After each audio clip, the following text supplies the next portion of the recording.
하나님의 말씀, 이 하나님의 말씀이 여러분 삶에 정말 힘이 되기를 소원합니다. 내가 갈 길, 내가 해야 될 일, 이것이 말씀이 여러분을 지시해 주기를 축복합니다. 그래야 신앙생활이에요. 말씀을 따라가는 것이 신앙생활이지 무슨 교회 와서 봉사하고 청소하고 우리가 흔히 말하는 예배당 들락거리고 예배하고 기도하고 이게 신앙생활이 아니에요. 말씀을 따라가는 것이 신앙생활입니다. 믿습니까? 그러면 말씀을 따라가면 뭐가 나오는지를 알아야 돼. 말씀이 지시하는 것이 뭔지를 알아야 그것을 알고 가는 게 신앙생활이에요.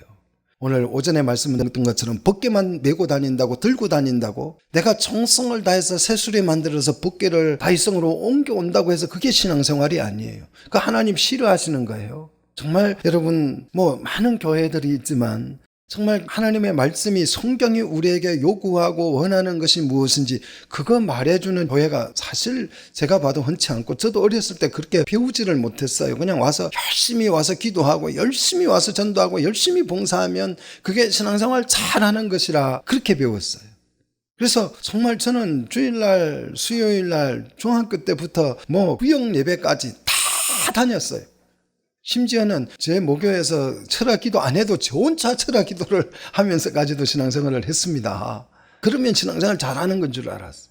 그런데 이게 말씀을 쫓아가지 않으면 아무 의미가 없다는 것을 아셔야 돼요. 우리가 이 아브라함을 통해서 정말 이 많은 것들을 여러분 배우게 될 거예요. 아브라함의 아버지 이름이 데라예요. 이 데라가 아들을 낳고 뭐라고 불렀는 줄 아세요? 데라가 자식을 낳고 그 자식 보고 뭐라고 불렀어요? 아브라함의 아버지가 데라인데 데라가 아들을 놓고 뭐라고 불렀어요? 아브라함이라고 불렀다니까요. 그런데 이제 이게 히브리 말로 써놓으니까 아브라함이지, 한글로 번역을 하면 뭐예요? 데라가 아들을 뭐라고 부른 거예요? 아버지 이렇게 부른 거예요. 아버지라고 하는 말이에요. 아브라함이라고 하는 것은 뜻이, 아니 아들을 낳아놓고 아버지라고 이름을 짓는 사람이 세상 전지 어디 있대요? 그런데 하나님께서 그 당시에는 사람이 하나님의 말씀을 기억할 수 있는 한계가 있기 때문에, 문자가 없는 시대에 기억할 수 있는 한계가 있기 때문에 이름에다가 하나님께서 계시를 준 거예요. 믿습니까? 이 이름은 까먹을 수가 없잖아요. 자식 이름 까먹을 수가 없잖아요. 치매 걸려도 자식 이름 까먹지는 않잖아요. 그죠? 얼굴은 까먹어도 이름은 안 까먹어요. 그래서 데라가 자식을 놓고 아버지 부르고 다녀. 아버지 이리 와 밥 먹어라, 아버지 와서 학교 가라, 이렇게 부른 거예요. 자, 왜 제가 이 얘기를 하냐면 하나님의 말씀이 주어졌을 때 그 말씀을 쫓아가는 것이 얼마나 귀한 것인지 여러분에게 알려드리기 위해서 지금 말씀을 드리는 것입니다. 아브라함은 하나님의 말씀을 쫓아와서 가나안 땅에 왔더니 그 땅에 하필이면 뭐가 찾아왔어요? 흉년이 찾아와서 부득불 어디로 가게 됩니까? 애굽으로 가게 돼요. 그래서 아브라함은 애굽에 내려가서 정말 톡톡히 애굽을 체험합니다. 누구와 같이 가요? 아내와 함께, 또 옆에 하나 혹이 딸렸죠. 누구? 롯과 함께 조카를 데리고 애굽 체험을 하게 되는데, 이 애굽 체험을 롯도 하고 아브라함도 했어요. 똑같이 애굽을 체험했어요. 그런데 이 두 사람의 체험 결과는 완전히 달라요. 그래서 두 사람의 운명을 갈라놓습니다.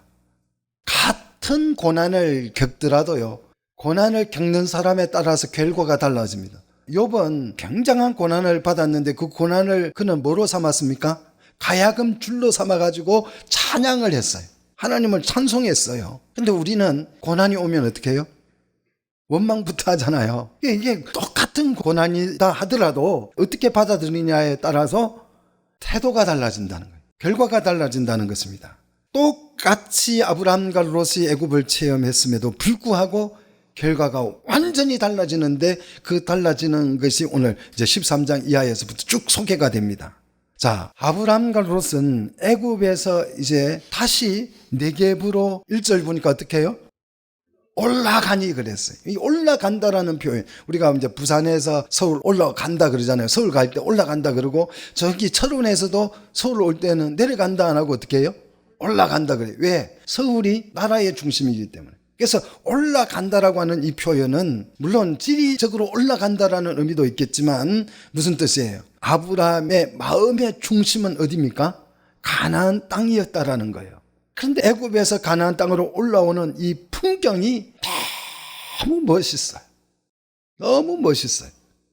여러분은 안 멋있습니까? 왜 멀뚱멀뚱하게 계세요? 안 멋있어요? 1절에 보니까 애굽에서 그와 그래서 그는 누구예요? 아브라함이지요. 아브라함과 그의 누구요? 아내와 모든 소유와 롯과 함께 네게브로 어떻게 해요? 올라가니 그래서 올라온. 근데 이 올라오는 모습을 보니까 2절 보십시오. 아브라함에게 가축과 은과 금이 풍부하였더라 그래서 풍부하였더라. 자, 여기까지 읽어보니까 이제 좀 어디서 많이 본 풍경 아닙니까? 이 풍경이. 언제 봤어요? 이 풍경을 우리가. 물어보면 하나도 답변을 안 하는 것도 아주 당한 거예요. 이게 성경에 뭐 도통 안 들어있어. 머릿속에 하나도 안 들어있어요. 애굽에서 아브라함이 이렇게 올라오는데 가축과 은과 금이 풍부하게 가득히 싣고 나오는 거예요. 이 풍경 어디서 봤잖아요. 출애굽기 12장 38절 이제 불러주면 이 모습하고 정말 닮았네. 왜 이렇게 닮았었지? 이런 생각이 들 거예요. 자, 출애굽기 12장 38절 같이 읽습니다. 수많은 잡족과 양과 소와 심이 많은 가축이 그들과 함께 하였으며. 자, 가축이 함께 나오지. 한가득 나오지요. 그 다음에 출애굽기 3장 21절 22절. 자, 출애굽기 3장 21절로 22절 우리 같이 읽습니다. 내가 애굽 사람으로 이 백성에게 은혜를 입게 할지라 너희가 나갈 때에 빈손으로 나가지 아니하리니 여인들은 모두 그 이웃 사람과 및 자기 집에 거류하는 여인에게 은폐물과 금폐물과 의복을 구하여 너희의 자녀들을 꾸미라. 너희는 애굽 사람들의 물품을 취하리라. 할렐루야. 자, 아브라함이 애굽에서 네게브로 올라오는 나오는 이 모습과 출애굽하는 모습이 어때요? 정말 비슷하지요? 정말 비슷해요. 그래서 이걸 작은 출애굽이라고 제가 이름을 붙였어요. 작은 출애굽. 하나님께서 주의 백성들에게 은혜를 입혀서 출애굽을 해서 나오는데 빌리는 거예요. 다 빌리도록 명령을 해요. 보상받지 못하고 종살이한 대가예요. 하나님 그냥 착취한 것이 아니고 비어서 그냥 떼먹고 도망가라는 것이 아니고 그들이 애굽에서 400년 동안 종살이하면서 품삯받지 못한 것을 다 하나님께서 챙겨서 400년치를 한꺼번에 다 챙겨주셨으니까 어마어마한 거예요. 어마어마한. 그걸 다 싸실머지고 출애굽한 줄 믿습니다. 오늘 바로 이 아브라함이 애굽에서 나올 때의 모습이 그 모습이에요. 가축과 은금이 풍부하였더라. 이 풍부라고 하는 말은 너무 많아서 힘겨울 정도다. 정말 겨우겨우 막 끌고 나오는 거예요. 힘겹게. 그냥 주머니에 금덩어리 하나 넣어가지고 온 게 아니고 너무 많이 가져와서 이걸 그냥 이 수레바퀴가 그냥 터질 정도로 그냥 힘겹게 그냥 땀을 뻘뻘 흘리면서 끌고 나오는 것이 이 모습이.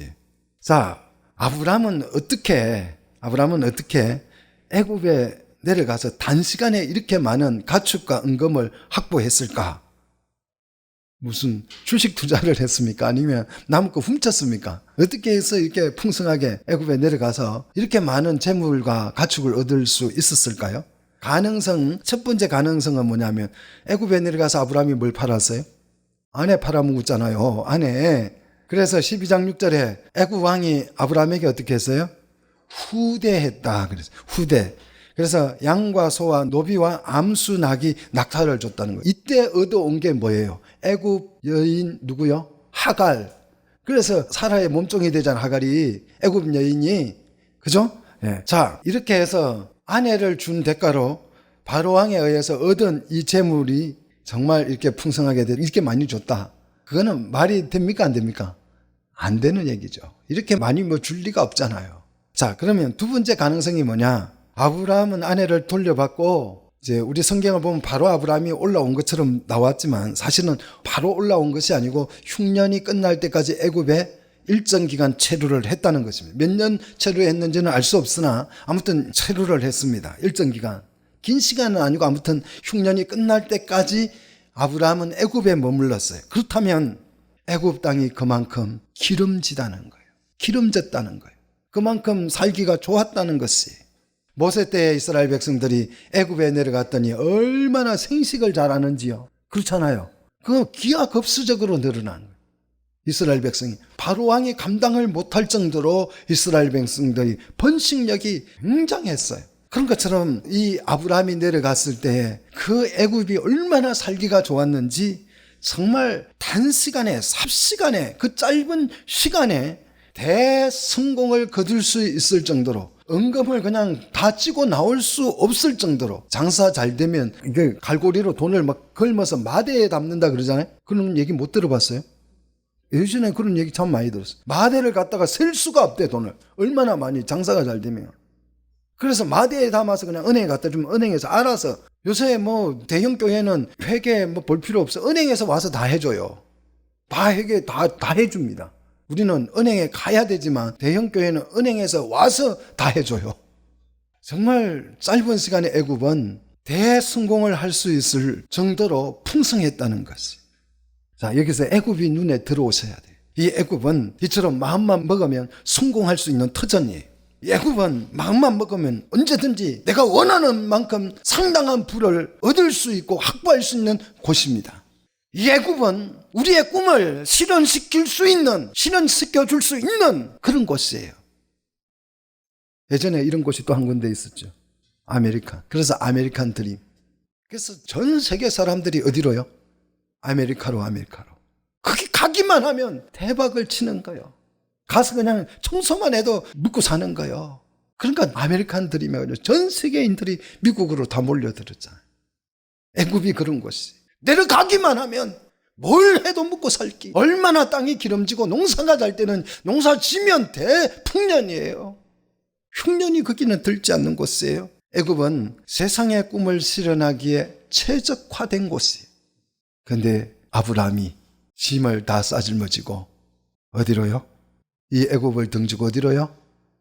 네겝으로 올라오는 거예요. 가나안으로 올라오는 거예요. 이렇게 잘 나가고 있을 때, 성공하고 있을 때 자리를 뜬다는 것이요, 그게 쉬운 일이 아니에요.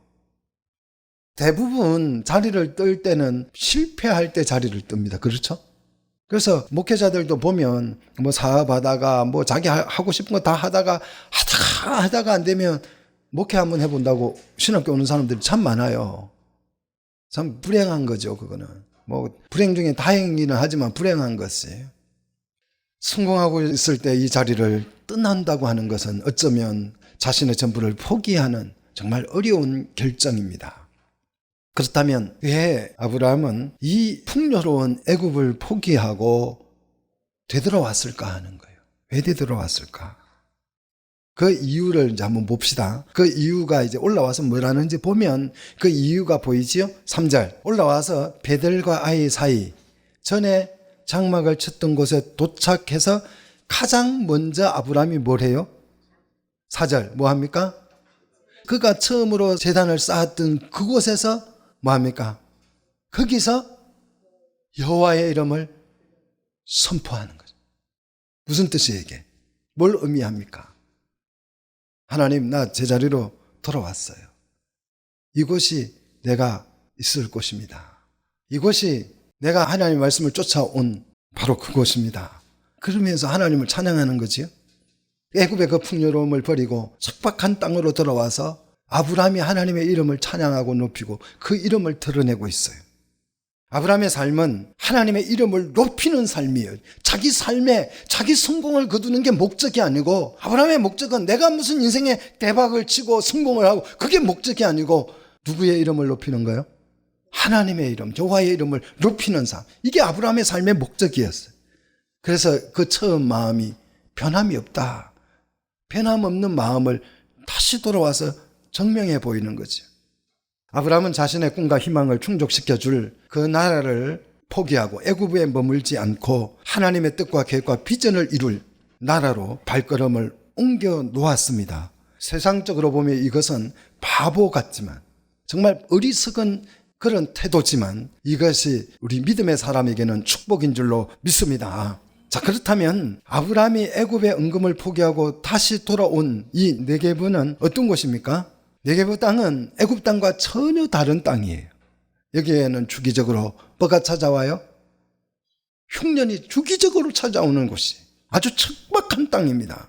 이 척박한 땅에 아브라함이 다시 되돌아와서 그곳에 제단을 쌓고 하나님 앞에 예배를 하고 여호와의 이름을 부르면서 하나님 앞에 무슨 기도를 했겠습니까?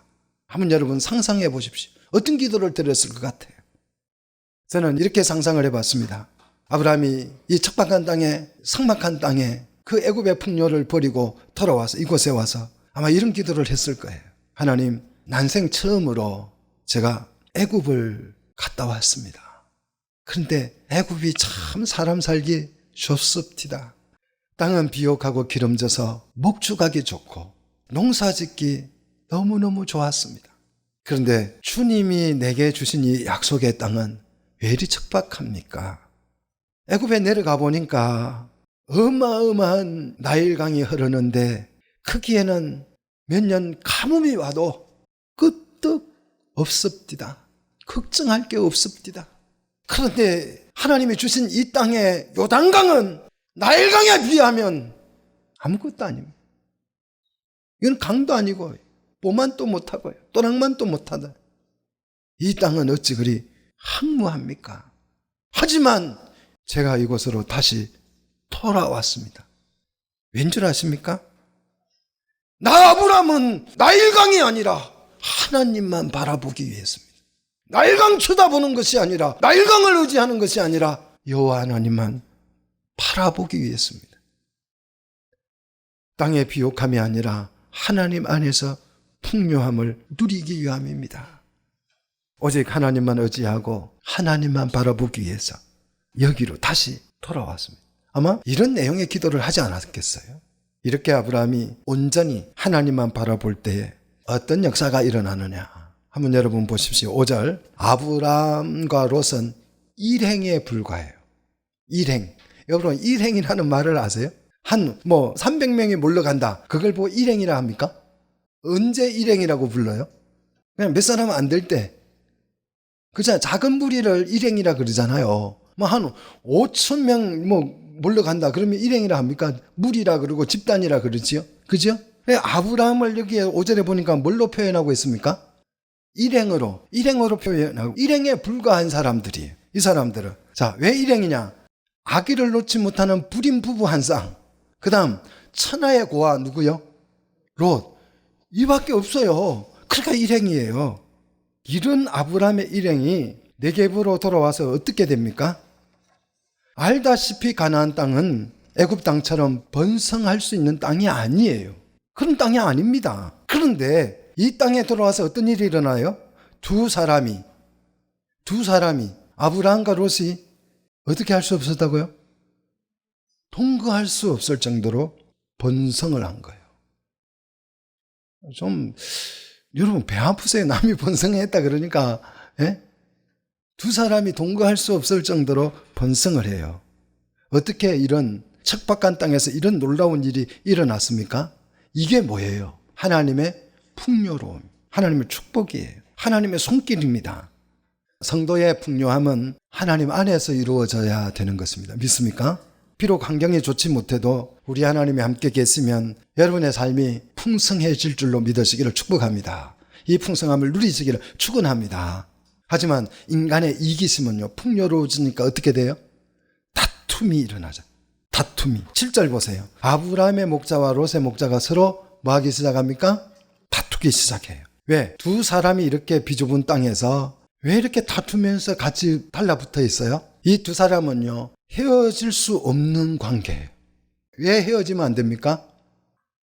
왜 두 사람이 헤어지면 안 돼요? 생존 관계이기 때문에. 당시 부족 국가는 붙어 있어야 사는 거예요. 붙어 있어야. 헤어질 수도 없고 그렇다고 자신들의 이익을 포기하고 떠날 수도 없는 게 생존 문제예요. 그래서 다툼이 일어난 거예요. 부족의 내부의 분열은 곧 멸망을 의미하는 것입니다. 자멸을 의미하는 것이 심각한 위기예요. 그 땅에 7절 보니까 누가 거해요? 그 땅에 누가 거하고 있습니까? 가나안 사람과 브리스 사람도 함께 거주를 했어요. 아브라함과 롯만 있는 것이 아니에요. 누가 있어요? 가나안 사람과 브리스 사람이 호시탐탐 이 부족을 잡아다가 뭐 하려고? 종 삼으려고, 노예 삼으려고 쳐다보고 있어요. 근데 아브라함과 롯이 분열이 일어나면 어떻게 돼요? 잡아먹히는 거예요. 그래서 생존관계이기 때문에 둘이 똘똘 뭉쳐 있어야 돼. 아브라함과 롯의 갈등은 생존이 달린 심각한, 정말 심각한, 생존권이 달린 심각한 위기의 문제가 그 내부에서 일어났어요. 이런 생존권이 달린 심각한 위기가 왔을 때에 우리의 믿음은 어떻게 작동하느냐는 거예요. 생존권의 위협이 왔을 때 여러분의 믿음은 어떤 작용을 하고 있습니까? 어떻게 작동하고 있습니까? 여러분 한번 생각해 보십시오. 믿음의 성패가 여기에 달려 있는 것입니다. 근데 아브라함은 이런 상황에서 자신의 믿음을 삶에 그대로 작동시켜요. 아브라함은 자신의 믿음을 애굽에서 체험했던, 애굽 체험을 통해서 배웠던 하나님에 대한 그 확고한 믿음을 생존권의 위협이 있을 때 그대로 작동시키고 있습니다. 믿음이 내 삶에 제대로 적용될 때 우리의 믿음이 온전해지는 것입니다. 믿습니까? 만약에 믿음을 배운 것으로 끝난다면 그것은 믿음이 아니고 따라합시다. 지식이다.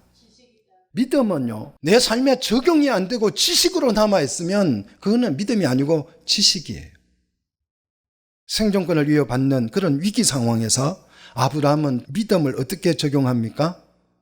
자, 첫 번째, 우선권을 양보합니다. 자, 8절, 우리는 친족이니 다투지 말자는 거예요. 다투지 말자고 건면을 해요. 아브라함이 롯을 불러다 놓고 삼촌과 조카 아니냐, 우리 다투지 말자, 건면을 해요. 근데 이렇게 건면한다고 그 사람이 들어줍니까? 안 들어주죠. 말도 안 돼. 이익이 달렸는데요. 그래서 다툼을 그치게 하려면 어떻게 해야 돼요? 나의 권리를 포기해야 돼. 기득권을 포기해야 됩니다. 그래서 9절을 보십시오. 하반절, 내가 자하면 나는 우하고 내가 우하면 나는 자하리라. 자기의 기득권을 전부를 누구에게? 롯에게 넘깁니다. 롯은 주저함 없이 그 기득권을 가로채지요. 그만큼 이 기득권을 갖는 것이 중요하다는 거예요. 그래서 롯이 기득권을 가지고 어떻게 해요? 10절 어떻게 합니까? 이에 롯이 뭘 들어요? 눈을 들어 어디를 봅니까? 요단 지역을 바라본 적 어디까지 보여요? 눈도 좋다. 따라합시다. 눈도 좋다. 소알까지 다 보이는 거예요. 얼마나 전망이 좋은지. 소알까지 보니까 온 땅에 뭐가 넉넉해요? 물이 넉넉하니 여호와께서 소돔과 고모라를 멸하시기 전이었으므로 여호와의 동산 같고 애굽 땅과 같았더라. 자, 여호와의 동산, 에덴 동산과 애굽 땅을 어떻게 두 개 다 나란히 놓고 있잖아요. 그만큼 애굽 땅이 좋은 곳이, 그만큼 풍요로운 곳이. 그래서 사람들은요, 여행을 많이 해봐야 돼요. 여행을 많이 해보세요. 자식 놓으면 여행을 많이 시켜요. 그래서 견문이 많이 넓어져야 돼요. 그렇죠? 롯이 애굽 땅 한번 둘러보고 오니까 세상 보는 눈이 확 달라진 거예요. 아, 어떻게 하면 뭐가 중요한지를 아는 거예요. 이 세상 살아가기 위해 뭐가 정말 필요한 건지, 그래야 이 세상을 풍요롭게 어떻게 해야 사는 건지 세상 구경을, 애굽 구경하고 오니까 롯이 이걸 터득한 거예요. 얼마나 놀라운 걸 배운 것이에요. 단시간에 불을 축적할 수 있었던 그 애굽 땅, 이 땅, 롯은 애굽 체험을 통해서 이것을 발견한 것입니다. 그래서 롯이 애굽 체험을 통해서 롯이 배운 게 뭐예요? 물이 넉넉해야 산다는 거예요. 물이 넉넉해야. 아무리 땅 많이 가져 있어봐야 소용없어요. 러시아가 땅이 세계에서 제일 넓다 그러잖아요. 근데 다 황무지예요. 그 사람 살 수도 없는 땅이에요. 소용없어요. 한 평이 있어도 썰 땅이 있어야 돼요. 그렇죠? 정말 뭐 땅이 넓으면 뭐합니까? 뭐가 중요해요? 물이 있어야 되는, 물이 넉넉해야 돼요. 그런데 롯이 보니까 소알까지 쫙 보니까 어때요? 그 땅에, 온 땅에 뭐가, 물이 그렇게 많을 수가 없어요. 온 땅에 물이 넉넉해요. 이 물 중에서도 어떠미 물이 있어요. 무슨 물입니까? 물 중에서 최고 좋은 물. 물 중에서 최고 좋은 물이 무슨 물이에요? 생수. 생수입니까? 뭐 생수가 그리 좋아요? 물 중에서 최고 좋은 물은, 거짓말 하지 마시고, 재물입니다. 재물이 제일 안 좋아요? 재물이, 여러분, 재물 때문에 이렇게 사는 거 아니에요? 재물 말고, 재물은 먹으면 죽어요. 재물이 좋잖아요, 재물이. 롯에게 있어서, 롯이 믿는 하나님은 재물이에요. 그래서 롯은 일체 주저함도 없이 어떻게 합니까? 11절, 그러므로. 이게 롯이 애굽 체험을 통해서 배운 결과예요. 그러므로. 롯이 요단 온 지역을 뭐하고? 찜하고, 이건 내 거, 찜하고 동으로 옮기니 그들이 서로 떠난지라. 여러분, 여기에 기막힌 표현이 나오지요. 롯이 어디로 갔어요? 어디로 갔다고요? 어디로 갔어요? 동으로 갔어요. 누구 길을 따라간 것이에요? 가인이 범죄하고 어느 쪽으로 갔다고요? 동쪽으로 갔다. 니므롯이 어느 쪽으로 갔다고요? 동쪽으로 갔다. 가인과 니므롯과 롯이 같은 길을 가는 거예요. 같은 길을. 이해 성경이 얼마나 기막힙니까? 재물을 쫓아간 거예요. 세상을 쫓아간 거예요. 애굽 보고 애굽을 쫓아간 것이에요. 물론 애굽으로 내려가지는 않았어요. 그런데 롯은 애굽 땅과 같은 그곳으로 애굽을 쫓아간 것입니다. 롯은 성공할 수 있는 최적지를 선택했고 최고의 부지를 선점했습니다. 세상은 이런 걸 보고 대박, 대박, 대박. 세상적으로 보면 대박인데 성경은 이것을 뭐라고 합니까? 안목의 정욕을 쫓아간 것이다. 현대 대부분의 그리스도인들이 롯의 신앙을 따라가고 있는 거예요. 대부분의 현대인들이 이 롯의 신앙을 쫓아가고 있어요. 하지만 아브라함은 지체 없이 선택권을 롯에게 가뿐히 넘겨줬어요. 이것이 아브라함의 신앙 고백입니다. 척박한 땅에서도 하나님 한 분이면 나는 충분하다. 이 뜻이에요. 네가 자하면 나는 우하고 네가 우하면 나는 자하리라. 아브라함이 정말 마음이 넓고, 아니 마누라 팔아먹은 양반이 무슨 마음이 넓겠어요. 또 선심이 좋고 마음이 점잖고 양보심이 강하고, 그래서 이런 말 하는 거 아니에요. 아브라함의 신앙 고백이에요. 이게 아브라함의 신앙 고백. 땅의 질, 환경의 영향을 받지 않고 나는 오직 누구에게 영향을 받겠다는 겁니까? 하나님께 영향을, 하나님의 통치를 받겠다. 그 고백이에요. 이 고백이. 여러분 눈물겹지 않습니까? 하나님 한 분이면 충분하다는 이 믿음이 아브라함의 기득권을 내려놓게 했어요. 이것이 아브라함이 애굽 체험을 통해서 배운 말씀이에요. 아브라함은 이걸 배웠어요. 애굽에 갔다 오면. 롯은 뭘 배웠어요? 세상을 배웠어요. 아브라함은 하나님의 나라를 배웠고 하나님을 배웠는데 롯은 애굽에 가서 뭘 배웠어요? 세상을 배운 것이. 전혀 다른 것을 배웠어요. 아브라함은 배운 말씀 그대로 믿음을 자신의 삶에 적용했어요. 그래서 기득권을 내려놓은 것이. 여러분, 이 믿음이 내 삶의 실제가 돼야 될 줄로 믿습니다. 내 현실 문제 선택에 이 믿음이 작동을 제대로 해야 될 줄로 믿으시기를 축복합니다. 그래야 진짜 믿음이에요. 그 다음 두 번째, 아브라함은 롯과 분리를 선언했습니다. 정말 떨어질 수 없는 생존관계인데 이때 분리를 선언합니다. 교회도 분열이 되지 않고 분립이 됐으면 좋겠어요. 오늘 이 아브라함이 분리를 선언하잖아요. 분립을 선언하잖아요. 그죠? 자, 구절을 한번 다시 주목해 보십시오. 내 앞에 온 땅이 있지 아니하냐. 나를 뭐하라? 떠나가라. 이 말하기가요, 정말 어려운 말이에요. 생존권이 달린 말이에요. 떠나가라. 떠나가면 죽는 거예요. 그런데 이 겁쟁이 아브라함에게 이런 용기가 어디서 나온 것입니까? 롯이 아브라함을 쫓아다닌 것은 롯이 어리고 그랬기 때문에 쫓아다녔다고, 족하니까 쫓아다녔다고 칩시다. 근데 아브라함이 롯과 붙어 있는 이유는 뭐예요? 두렵기 때문에. 자식도 못 낳았는데 롯이라도 같이 있어야 된다. 이렇게 생각을 해서 그와 태각태각 하면서도 같이 붙어 있는 거지요. 그런데 아브라함이 여기에서 뭐라고 해요? 나를 떠나가라. 이렇게 말해요. 애굽 체험을 통해서 아브라함은 이 말을 할 수 있게 됐어요. 나를 떠나가라. 이 선언을 할 수 있게 된 것입니다. 아브라함이 애굽에 내려갈 때만 해도 겁쟁이였잖아요. 아내까지도 내어줄 정도로 아브라함은 겁이 많은 그런 사람이었어요. 그런데 애굽 갔다 오고 나서 아브라함이 이렇게 담대해졌어요. 이렇게 달라졌어요. 따라합시다. 고난은 헛되지 않다. 헛되지 않는 거예요. 어려움은 헛되지 않습니다, 여러분. 아브라함은 애굽에서 배운 성경 공부 실력으로 두려움을 극복했습니다. 아브라함은 애굽 체험을 통해서 하나님은 언제나 나와 맺은 공수 맹약을 그분은 신실하게 지킨다라는 확고한 믿음을 갖게 됐어요.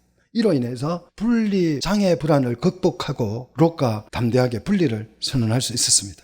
그래서 12절 같이 읽습니다. 자, 아브라함은 가나안 땅에 거주하였고 롯은 그 지역의 비시들에 머무르며 그 장막을 꾸며 수족까지 이르렀더라. 아브라함은 그렇게 해서 어디에요?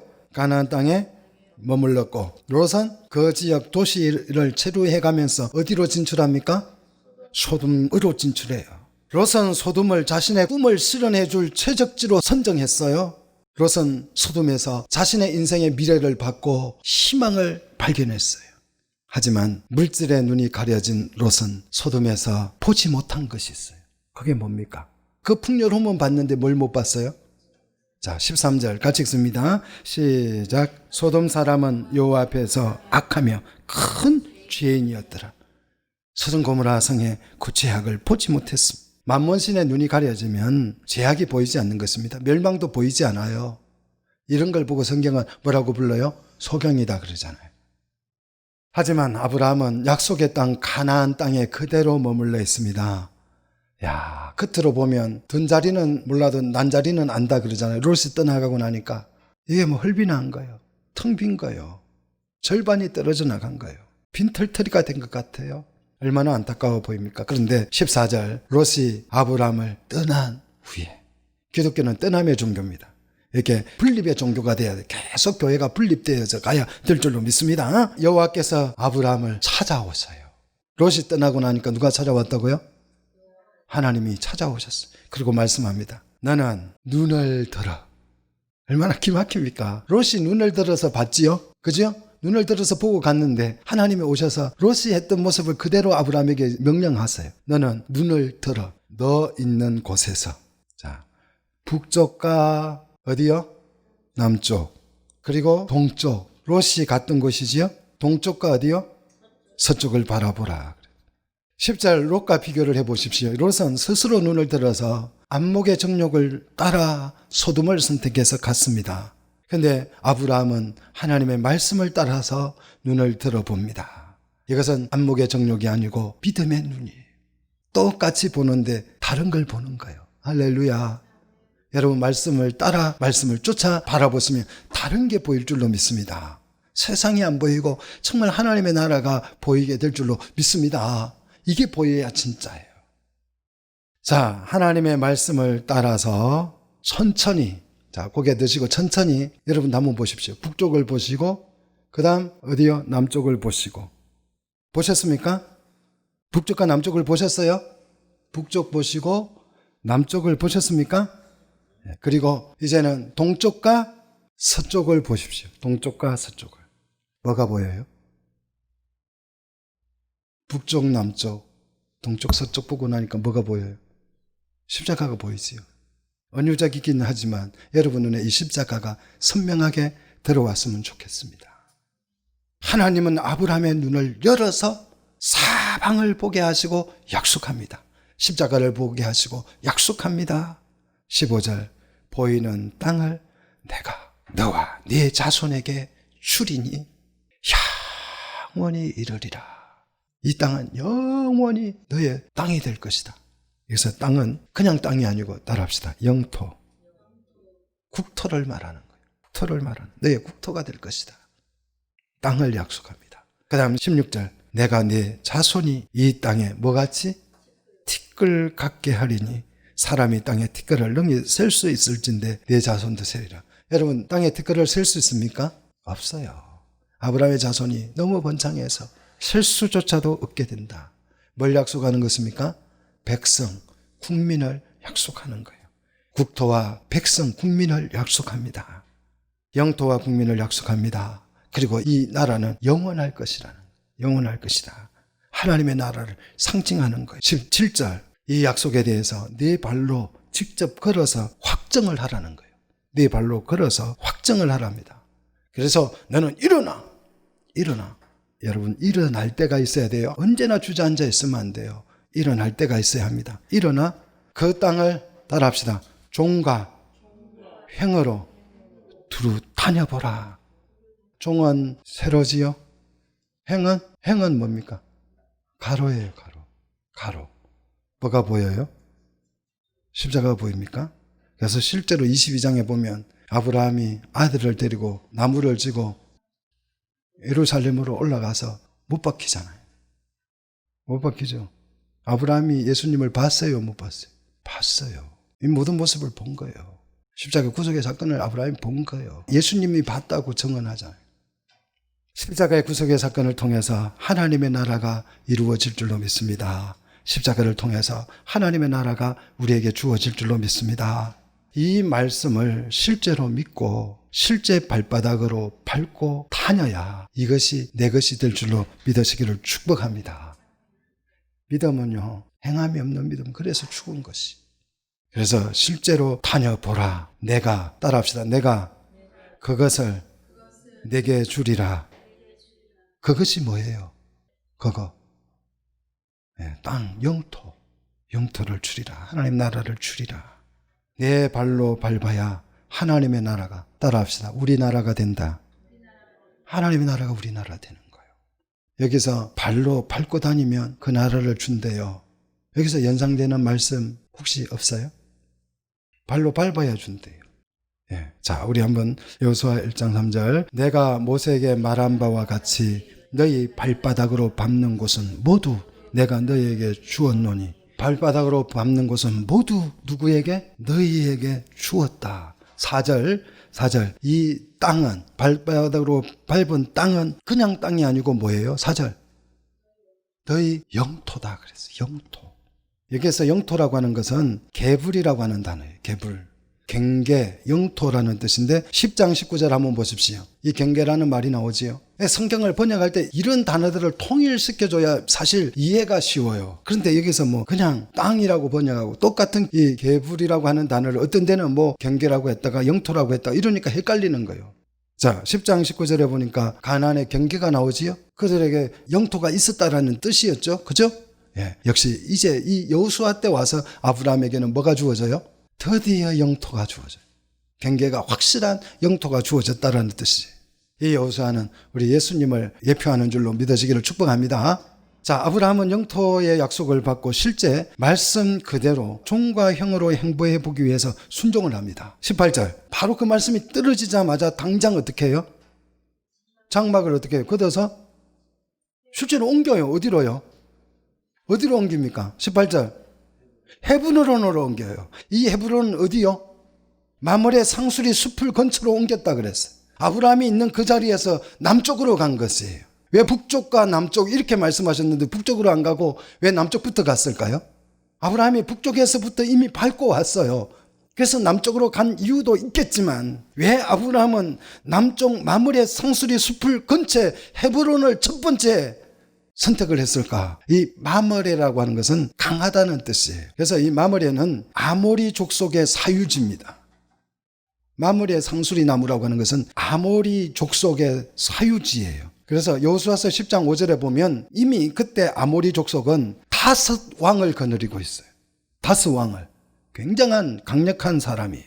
함의 자손 중에서 아모리 족속은 가장 강력한 부족 국가 중에 한 부족이었어요. 아모리가. 그런데 아브라함은 왜 하필이면 가장 강력한 부족 아모리 사유지로 들어갑니까? 왜 이곳을 1번 선택지로 삼았을까요? 이것이 뭐냐? 아브라함의 믿음의 실제예요. 믿음은 아브라함의 그냥 자신의 삶이에요. 믿음이 삶이었어요. 아브라함의 발걸음, 삶 그 자체, 그 행위 자체가 그의 신앙 고백이었습니다. 인간적으로 보면 아브라함은 이때 롯과 헤어져서 가장 나약할 때잖아요. 그런데 가장 나약할 때 가장 강한 데로 들어간 거예요. 놀랍지 않습니까? 그리고 그곳에 가서 여호와를 위하여서 최선을 쌓아요. 하나님의 말씀에 대한 뭡니까? 화답이에요. 종과 형을 이거 준다 하니까 아멘! 하고 그 지역에서 가장 강력한 나라에 들어가서 국가에 들어가서 제단 쌓는 거예요. 예배 드리는 거예요. 감사합니다. 이거 주신 거 감사합니다. 화답이잖아요. 함의 자손, 니므롯이 추구하는 그 세상에 대한 반기죠. 이 태도는 여기 가서 제단을 쌓는다고 한 것은 나는 니므롯의 세상을 따르지 않겠다. 반기던 거죠. 롯은 시기적으로 가장 나약했지만 그때 가장 강력한 나라에 들어가서 여호와께 제단을 쌓습니다. 그리고 자기의 신앙 고백을 하나님 앞에 드린 것입니다. 하나님의 말씀은 우리 삶에 이처럼 실제여야 해요. 실제가 돼야 돼요. 아브라함의 말씀이 떨어지니까 아브라함이 당장 남쪽으로 내려가서 제단을 쌓지 않습니다. 발로 밟는 땅은 다 준다 하니까 마므레를 밟은 것입니다. 믿습니까? 이게 아브라함의 소유가 될 줄로 믿으시기를 축복합니다. 내 삶이, 내 걸음이 믿음의 실제가 돼야지요. 믿음은 따로, 삶은 다르고. 이게 뭐 너무 힘들잖아요, 이러면. 그렇잖아요. 교회 오면 믿음 생각하고 다르고, 세상에 가서 또 직장에 가서 내 생각하고 그 믿음 생각했던 것과 다르고. 그럼 이게 이중 구조 속에서 이게 정신병 안 걸리면 다행이에요. 하나가 돼야지요. 그래야 마음 편안한 거예요. 할렐루야. 하나님의 말씀이 나의 삶의 실제가 돼야 합니다. 이 실제가 되는 것을 우리는 하나님의 말씀의 통치를 받는 거예요. 하나님의 말씀의 통치가 실현될 때 내게 이루어지면 하나님의 나라가 실현되는 줄로 믿으시기를 축복합니다. 이게 하나님의 다스림이잖아요. 이게 하나님 나라잖아요. 하나님 다스리는. 그래서 아브라함은 이제 종과 형으로 위아래로 다녀볼 거예요. 다 다녀볼 거예요. 앞으로 이제 쭉 아브라함이 막 다녀요. 말씀 그대로. 아브라함이 밟은 땅은 다 하나님이 주신 줄로 믿습니다. 아브라함이 밟는 그 땅은 양치고 소치고 막 다니지만 우리는 그걸 그냥 아브라함이 양치고 뭐 전도하러 다닌 것도 아니에요. 아브라함이 양 끌고 다니고 뭐 목축하러 돌아다녔어요. 그런데 그걸 보고 우리는 뭐라고 합니까? 믿음 생활이라 그래요. 아브라함이 어디 가서 뭐 교회 짓고 그랬어요? 뭐 어디 가서 사람들 모아놓고 성경 공부하고 그랬어요? 아니잖아요. 그 삶 자체가 뭐였어요? 신앙생활이었어요. 그게 하나님의 말씀에 순종하는 종과 형으로 다니라고 하니까 믿음으로 다닌 거예요. 그랬더니 하나님께서 그 땅을 아브라함에게 언제 주셔요?